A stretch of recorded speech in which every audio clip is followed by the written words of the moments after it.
the goals of the day. Jackson, he dropped what he had. The roving done by Deere. Dear me, says Jackson. There's going to be a contest. Oh! Sicily just adjacent to the goal square. You reckon he's got a sore shoulder. I reckon this is a great coaching move. He's shown the forwards how to kick straight because he's got 3 straight. Nick Watson, if he's ever to live up to his nickname of the Wizard, this will go through. He improves the angle. Sets sail on goal. Abracadabra! Nick the Wizard Watson sings it for the Hawks. Yes, through the heroics of the Wizard Nick Watson and vintage James Sicily, the Hawks ground out a magnificent win over Freo, prevailing by 13 points. The dream of finals remains alive with another big MCG blockbuster to come, this time against the Pies. We're back with another jam-packed show here at the Hawk Talk podcast. Thanks for hitting play on another episode. I'm Nick, and hello to my co-host Tiz. Mate, while it wasn't quite Goal of the Year, I told everyone who'd listened to me that Nick Watson's moment was coming, and boy did it. Did he get a Rising Star nomination? Because I'm still on that. After everyone keeps tackling other people and knocking each other out, which is getting a bit ridiculous. I mean, Nate had a question for us. Do you think if Watson had kicked straight, would he have been in contention for the Rising Star? Yes. Nate, he wins the whole thing. He takes out the bloody prize. What is it now, 19-7 or something ridiculous? Well, that's the scoreline would want, 19-7. I think. Yes, I know. Scratch that, reverse it. But look, he just keeps presenting, keeps getting the ball. He's had so many shots, and then it came down to him on the weekend, and he took it by the scruff of the neck.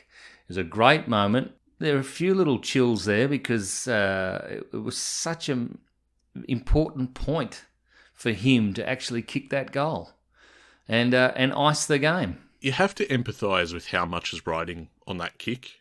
I mean, it is to ice the game, and with everything that's been documented about his inaccuracy, and he's copped a bit from Hawkers as well, our own fan base. I think I've seen quite a few people going, yeah, I don't know.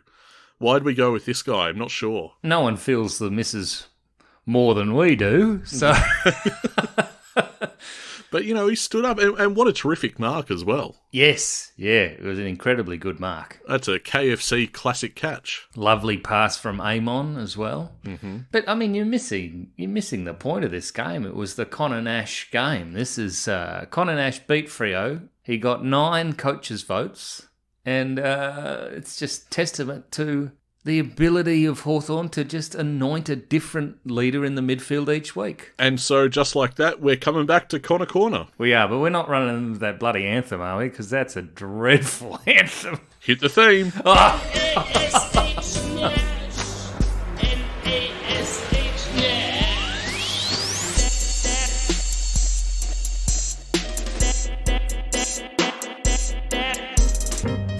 Mate, you don't want the theme? You edit the show. Anyway, let's cover his stats here. 21 touches at 90.5% disposal efficiency. 13 of those were contested. A team-high 10 clearances, 5 centre clearances, 5 stoppage. 21 pressure acts. That's an equal team high with Will Day and Jai Newcomb. 7 score involvements and 1 goal assist. He was just our bollocking midfielder all day. Just fantastic retaining the footy. I don't know. Lloyd Meek had his moments as well. He was very good, like 51 hit-outs with 11 to advantage. I mean, against Jackson, who's just, you know, he's getting paid much more than Meekie. Let's put that out there. And although Jackson really threw his weight around in the third quarter, it was unsighted in the last quarter. Fantastic game from Meek. Well, Jackson being paid more than Meek. I mean, Fremantle made their choice, didn't they? Yeah.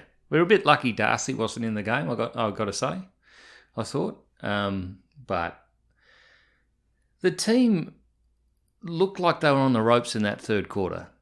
They looked like Freo were going to run away with the game. And Freo just sort of dropped their output and Hawthorn put them to the sword. And our accuracy in front of goal was much better than it ordinarily is. Our actual was 87 and our expected was 85, which is terrific. And, you know, they weren't all that bad, Freo, but that's the advantage you get down at Tasmania, isn't it? The other thing I'll say is early on in the game, they couldn't miss. Well, their fortunes really turned in that regard. And I think you're right. That third term was pretty desperate for Hawthorn. I think we did well to just absorb as much as we could. There were certainly long stretches where I thought, we're just clinging on. We can't get it past the wing. It doesn't look like we're going to have an inside 50 anytime soon. And it really did feel like the Dockers could, run away with it, as you say. But no, it was a seesawing affair in the end. If you look at the score worm, there's a nice bit of ebb and flow. And we happened to be on top by the end. It was very pleasing to see how we hung in there. I found it to be a very gritty sort of win. Both teams really wanted the 4 points, didn't they? We'd had a shocking performance the week before, and Freo were coming across the country and thinking to themselves, if we can win this match, we are top 2. And they had everything to play for, and somehow we managed to find a way back early part of that fourth quarter, and then ran away with it. We certainly didn't have fresher legs, but it was our fitness that got it done. Well, I think we need to talk about the major positional change, and Sammy Mitchell made a few in the game, but I think obviously the most notable was James Sicily, who derided himself, perhaps jokingly, perhaps truthfully, as a bit of a liability because of his shoulders, and you could see it. I think the commentators, wow, what a trio to put up with throughout the game, but they were astute in saying he's not right, he's not putting in, maybe because he can't, and they noted that, and Sammy Mitchell made the change, and it proved to me a match-winning strategy. Well, he couldn't tackle. That's the whole thing. They were running past him. It just made it too hard to have him in defence. Sammy puts him forward, and the natural forward that he is, he just holds his spot and takes a couple of critical marks. And he was pretty angry about that not being declared a mark in the goal square and having to go around on the angle. But beautiful finish from Sicily, and this is why we're going to pay Battle $950K, isn't it? It's a hell of a lot of money, mate. But if you tadpole it, it's not as much in a couple of years. That's right, isn't it? That's how you get this done. Yeah, I mean, if it helps us sleep at night to think of it that way, then fair enough. But look, the rationale is there. You're right. This is why you need to get someone of Battle's calibre and expertise to the club, because it frees up Sicily to do stuff like this. Or at the very least, it would free him up to play in defence as he pleased. Exactly. It's real leadership to work through that pain, that discomfort. Either he's in pain or he can't feel that shoulder. That's the reality of it. And he's just got to rely on his instincts to win the contest. I mean, it says a lot about him as a player and his resilience. This was hero shit. That's what I tweeted at the time. It seriously was. It's very eloquent. It's not for the first time this year as well. We should have seen it coming because he did it against the Dogs, and that was in-game that he got injured. And then, he's come back and he's not right. He's been exploited for that. And he stands up again. Like, this is what a captain does. I think it's an incredible showing from him. But can you keep selecting him? Well, that is the big question. How much do they want to risk him here? Because if I'm thinking, who do I substitute in now? Who do I bring into the side? I know Jai Sarong's been putting his hand up for a long time now at VFL level. He has been very good for Box Hill for a long time. And I'd be comfortable making that switch. But then again, I also desperately want to beat Collingwood, so I'm tempted to not change too much. This is an absolutely enormous game. Yeah. It's going to be, even though the car park's shut because we're not allowed to damage the grass, keep off the grass, everybody. Even for people with accessibility requirements, it's shut. So, okay, I guess too bad for them if they want to attend the game. What are they meant to do? Shocking. Keep off the grass, everybody. No exceptions, because it's been wet, which was unforeseeable. It's just crap. I mean, we should be getting 90,000. We'll be lucky to get 70, I would say now. Well, I don't know. I don't think we surpassed the Richmond tally, but I think we get 80 plus. You think we get 80 plus? Okay. Which, by the way, going by Richmond figures nowadays, I think we can all look back and, in hindsight, say it was CJ's milestone that was the difference. Not many enlisting in the Tiger Army these days. Yeah, what happened? Like, they're just completely jumped off. They're crap. That's what happened. Next year, they'll not be shy about it because he'll be gone. Oh, listen to us. We're up and about. We should concentrate back on the game. I want to sing the praises of Carl Amon, who I think was in the coaches' votes as well. 21 touches at 90.5% disposal efficiency. That's same as Nash, by the way. 6 score involvements, 2 goal assists, and 628 metres gained. So he was a huge driver of us in that game against Freo. Yeah. Oh, look, Nash had his 10 clearances and 13 contested possessions, and you look at Carl Amon and he's got 628 metres gained. Yeah. At 90%.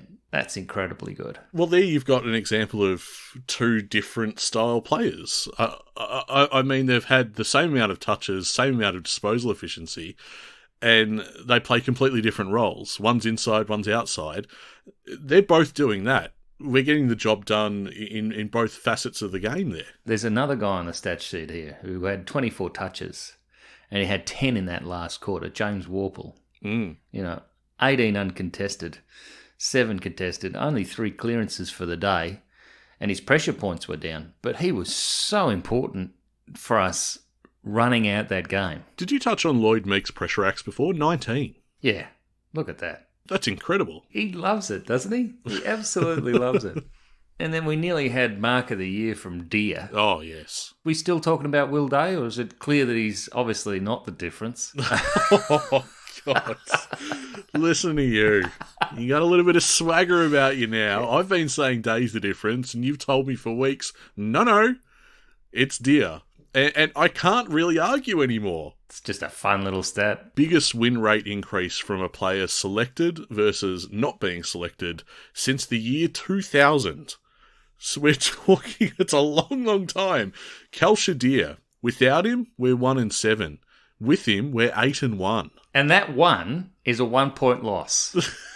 It's true. For years, it's always been at Hawthorn, especially when Clarko got there, that release kick up the wing to someone who's able to either hold the ball or find a pass inside. And we had Johnny Barker do it for a little while, and then we managed to get Roughhead, and then Gunston, excellent at it. And Gunston has seemed to, at time in Brisbane's, the boys have spoken about how he's really changed, because it's very hard for a footballer like that who's hyper-competitive to give off all their secrets, all the tricks of the trade to the next guy coming through, right? Because you're not going to get games. That's just the equation. You risk your own spot if you do that. Yeah, it's a team sport, it's a team dynamic, but you can't be stupid about it. And I think Brewster's done that, and I think Gunston's definitely embraced that this year through Kelshire. And it's palpable how appreciative that forward line is for this tutelage. Yeah, I think it might have been Will Day on the Sunday footy show, I believe, who was talking about, Gunston has come back a different sort of a guy, and the panel pressed him on that. What do you mean? And they're saying, well, he's a lot more selfless. Not to say he was selfish before, but has definitely been a big change in how much he gives back to the rest of the list, which I think is fantastic. That's precisely, on paper, when it's like, oh, what if we got Gunston back? That's exactly what you'd be hoping for. It's an understanding of where you are and exactly what you could contribute to the group. If you feel like, the group's not going to get ahead, or you're not going to get opportunities when the group pass you up, it's not great for the fabric of the club. So Sammy has handled that, what is a handover, brilliantly, I think. As far as Kelshire's concerned, we had a question from Darcy. At what point does it become realistic for Kelshire to earn a Rising Star nom for his body of work? Oh, the body of work phrase. Jeez. As it gets into the final rounds of the season, they always have a bloke put up in the Rising Star for the body of work. Not necessarily what he did that week. Sometimes it's been very lacklustre, as a matter of fact, and there've been clearly guys better. But body of work wins out. Yeah, a bit of the secret herbs and spices, you reckon, that goes into the Rising Star. I mean, look, you can't rule anything out after Rioli didn't win it, so I'm really holding on to that, I know. But it's true. Yeah, these are popularity contests, and as such, they can be rigged or, corrupted. by personality or likability or even the haircut of the guys. It's just how it is. Now, you mentioned that this was a tough, willing contest from both teams, and it wasn't the prettiest display, but still, nevertheless, it wasn't not entertaining. What I liked about it was, I said Hawthorn's win was gritty. Well, it was the 1%ers that could have been the difference here. Hawthorn came out on top there, 40-27. The will to win is in that stat. That's what it is. And the teamwork too, because I think Freo left there what they needed to get done to too few. And although they clicked at times, Hawthorn were able to stay in the contest. That was something that they weren't able to do before. Worth noting that despite all these 1%ers, we were actually well below our 2024 average for tackles, while Freo were well above theirs. We usually post around 60 for the record, but we only managed about 51 this game. Freo typically average around the same, 60, but they posted 67.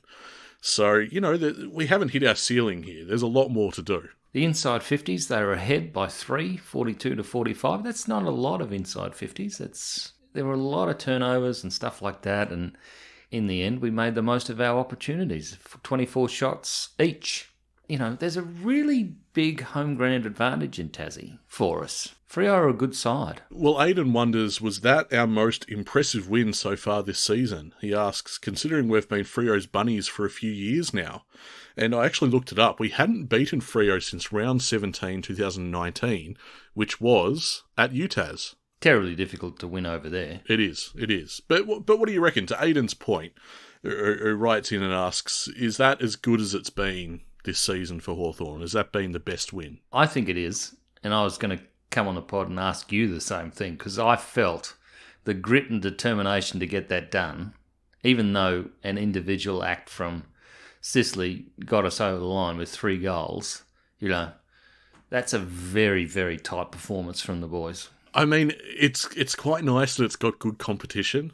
I've been really, my spirits have been buoyed this year from what I've seen with Hawthorn in our wins. I think we've had some magnificent wins. It's got to be up there because, after you travel down the highway to Geelong and you get put back in your box, quite emphatically, Geelong were awesome. And from the start, and we just didn't have an answer for that. And you really wondered, okay, well, what's this team going to do? And especially with the loss of Mitch Lewis as well, which is deeply deflating for morale. That can undercut a list as well. There's a lot going on when you travel down to Tassie again, and they really just ground it out. It was very encouraging. It's the sort of performance that makes you feel like we're front-running against Collingwood this week. Yeah, I think we are. This is an interesting question from David. Which is the bigger cell phone? Freo bumping Sicily off the ball so he moves forward and wins the game, or the mouthy Freo supporter at the game wearing a 2013 membership hat? I think you set fire to that hat, don't you? I mean, honestly. Oh, God. You certainly don't keep it. They weren't disgraced that day. You don't want to hold on to that stuff, do you? What's the point? It only holds bad memories. Oh, it's the closest they've got, mate. Closest they've got. Oh, God, that's sad. Do you know what else is sad? Southport Sharks beating Box Hill. What were we doing? 53-point loss. Well, I mean, Box Hill just have this super frustrating tendency of just some games. They'll rock up and they'll be blown away inside the first 10 or 15 minutes of the game. And just why this happens with such regularity, I'll never know. It's not as if they don't have the talent. They're for the last few years, they've regularly been in premiership contention, really. They've made finals. They've gone, I think, as deep as a prelim. Yeah, they're making it hard for themselves now because the run into finals is not easy. This week, we've got North Melbourne, but even they aren't so far down the ladder. Don't worry about that. No, that'll be fine. Look, 7 goals for the game. So Southport, 16 goals, 11, 107. Box Hill Hawks, 7 goals, 12, 54. To be honest, the contest was over 25th minute of the first quarter. Yeah, I mean, Southport kicked the opening 4 goals of the afternoon, and that was a deficit that we just couldn't recover. And like I say, it was frustrating because I sat there watching it thinking, I've seen this film before, and I'm tired of it. Why does this keep on happening? And I thought, am I going to sit down and watch the rest of the game? Because I know how this is going to go now. And of course, yeah, they couldn't recover the deficit. There were goals to Cal Porter and Dr. Dre, they call him. That cut the margin to 21 points. But you just, after a start like that, you don't really begin to believe at any stage. Oh, I did. I thought 21 points with a quarter to go. I know they ran out the game well, but that did not happen. They did not run out the game at the end. No, I was different. I didn't really ever think they were seriously threatened. I know that Box Hill have this season occasionally come home very strong, but I just didn't see it happening. And so it didn't. It actually went the other way. Yeah. So Sarong, 23 touches, equal team high 7 marks, 5 tackles. Hustwaite, 25 disposals. Not kicking it a lot. No, just the 7 kicks out of that 25. 8 clearances, 5 tackles. Josh Bennett. Now, has he been named emergency this year at all? That is a fantastic question. Not that I can recall off the top of my head. I feel like he's been named emergency once. Anyway, 22 touches, 7 marks, and 8 score involvements in all. He had a couple of opportunities to actually get some goals, which would have been helpful, but I don't know if he's going to get the nod before the end of the year, to be honest, mate. Well, if our trajectory in the seniors continues the way that it does, probably not. If it seems like finals are definitely out of contention at any stage, then I think he probably gets a bit of a run.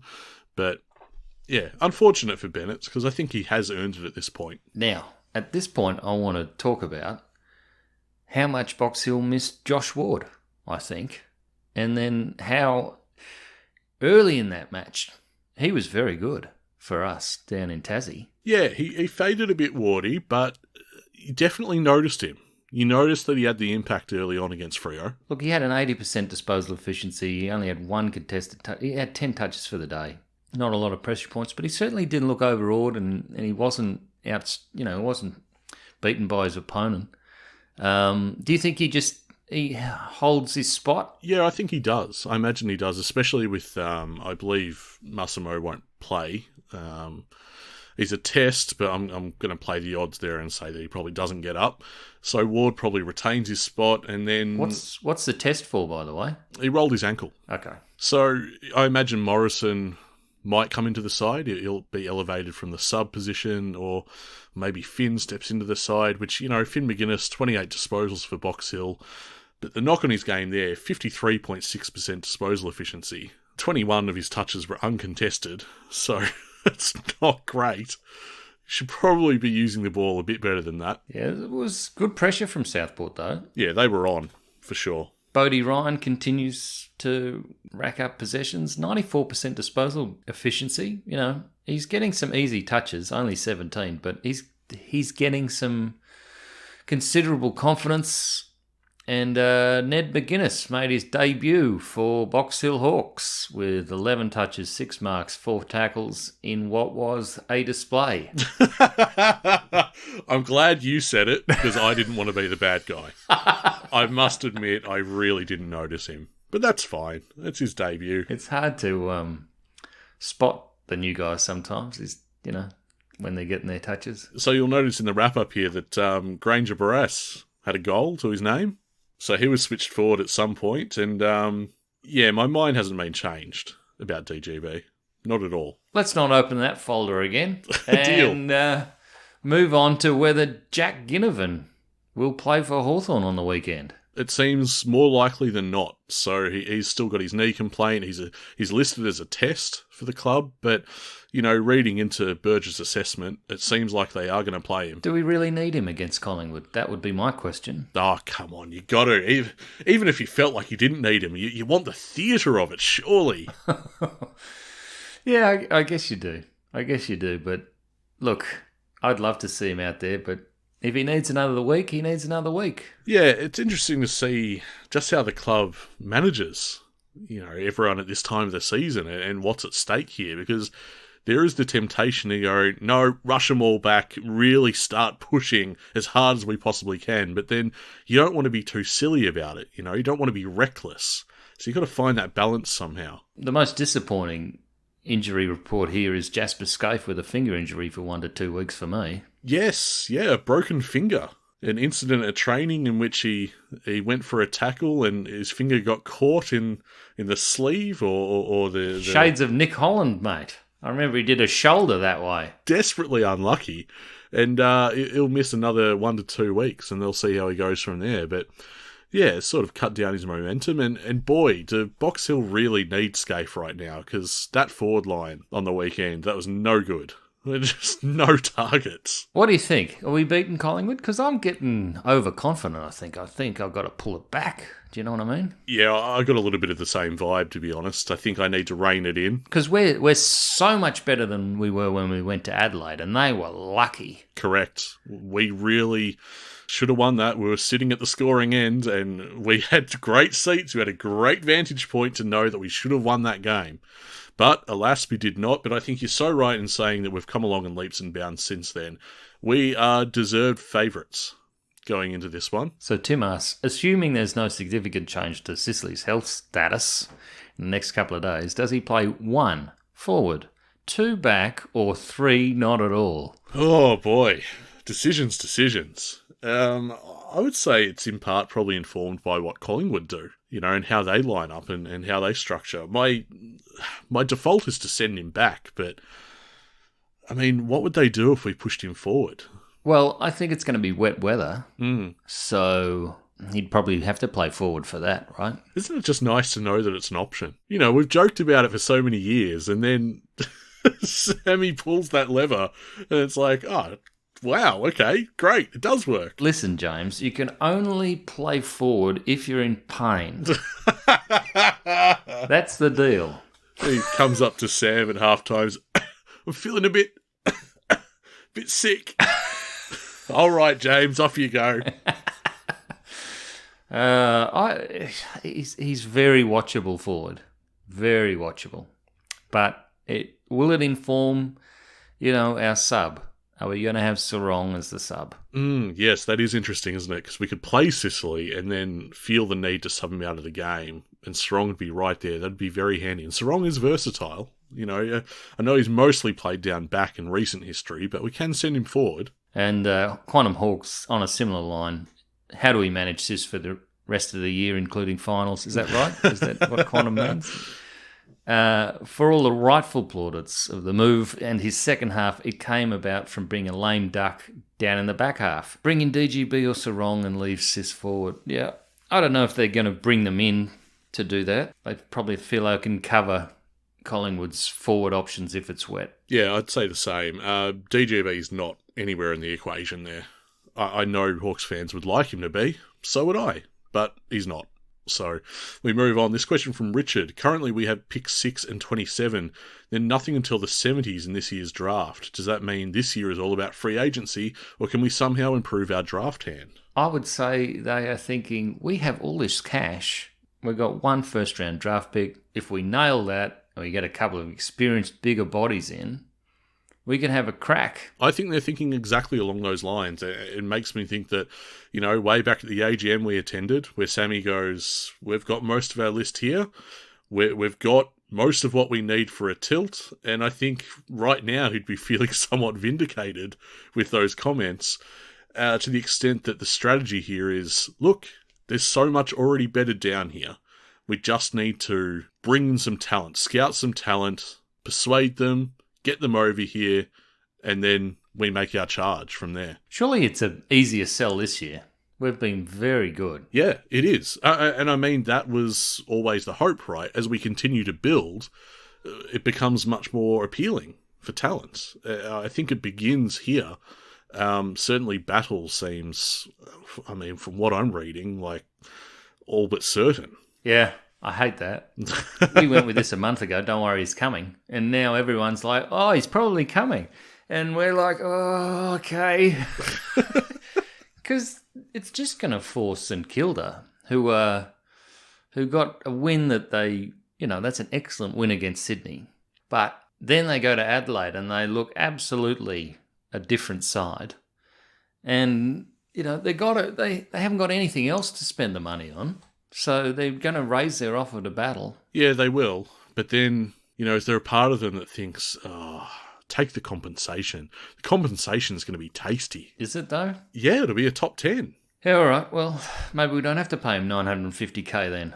Possibly. There's still a lot to play out in this space. I mean, the longer it goes on, the more certain I am that Yeah, we're getting battle. So before we get to some social media stuff, something I do need to point out, which has been flagged for me across our social media, is that the result of this week's game, Hawthorn-Collingwood, if we surge above Collingwood, it actually helps our draft hand significantly. Oh, really? Yeah, we have their second rounder. It's not that much big of a deal, is it? Oh, it's a bit of insult to injury, don't you think? I mean, it's a hammer blow to Collingwood's season, their premiership defence, and we go, haha, you're lower on the ladder, and we take the reward for being lower on the ladder. Yeah, but we also push out our first rounder. So I know which scenario I would take, thank you very much. all right, fair enough. Anyway, we should get to our social media stuff. If you enjoy the work we do here at the Hawk Talk podcast, we'd love for you to spread the word about the show, and one way to do that is to leave us a rating or a review on whatever platform you're listening to this. We also really enjoy chatting with other diehard Hawkers on our social channels. It's especially great after such an amazing win like the one against Freo. So get on board with us. You can find us on X, Facebook, and Instagram. And lastly, we'd like to take this opportunity, as always, to salute our proud, passionate, and paid-up Patreon subscribers who make a very real contribution to the show. It's your support that helps us put time and effort into this each and every week. Hey, if you're not a subscriber and wondering to yourself, what's all this then? What's all this about? Basically, we have this thing called Patreon. You can sign up and support the show for as little as a few bucks a month and get access to an entire archive of bonus Hawk Talk podcast content for your trouble. And not just an entire archive, but the new stuff we're going to be releasing soon. So all the details are at our Patreon page. Head to patreon.com/HawkTalkPod. So we're getting to the pointy end of the season, mate, and if we want to make finals, we've got to beat the guys around us. Pies are the first close to us, and Paddo has the question. So if we beat the Pies and the Giants, effectively 8-point games, and then we get the easy beats over the line, Crows, Roos and Eagles, and we make the 8, who says we can't go all the way and win the cup? See, Tiz, you thought you needed to rein it in. Come on, Paddo. No one in the 8 scares me, except maybe the Swans, but anything can happen in a grand final to them. I mean, he didn't say to them. But it's true. Yeah, it is true. I mean, Paddo points out 2008, great example. And I can hardly argue with that, can I? But come on. We're not getting that carried away, are we? If we win the league with this list.